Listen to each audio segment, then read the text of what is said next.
Alright, enough playing around with Crusher Bass, it's time to actually review the sound quality of the Skullcandy Crusher ANC2. To get build out of the way, I like the buttons, they have a good tactile feedback and are easy to find. You have volume, play pause, and a spring-loaded switch to toggle ANC, stay aware, and off. I do not like the ANC, it sounds like I have a vacuum on my head, like something's pulling on my eardrums. I don't like it, it feels very unnatural. Stay aware is fine, it sounds like a transparency mode in most Bluetooth products. It sounds like I'm on a phone call with the world. On the other side, you got your power button, your Crusher bass wheel, Type-C for charging, and a 3.5mm jack. Comfort is kind of a downside, mainly because I think the ear pads suck. They look plush, but when you compress them about halfway, you hit a hard stop.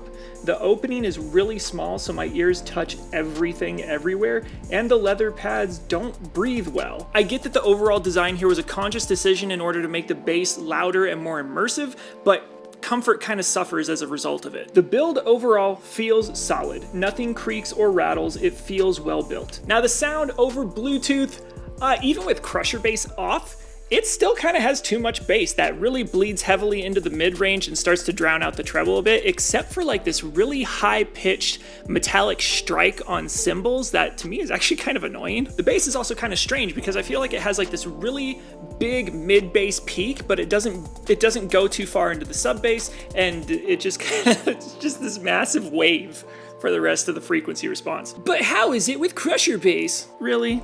You're gonna ask an audiophile, like, how is a fairly sloppy, already overly bassy headphone when you add more bass? It actually becomes really fun.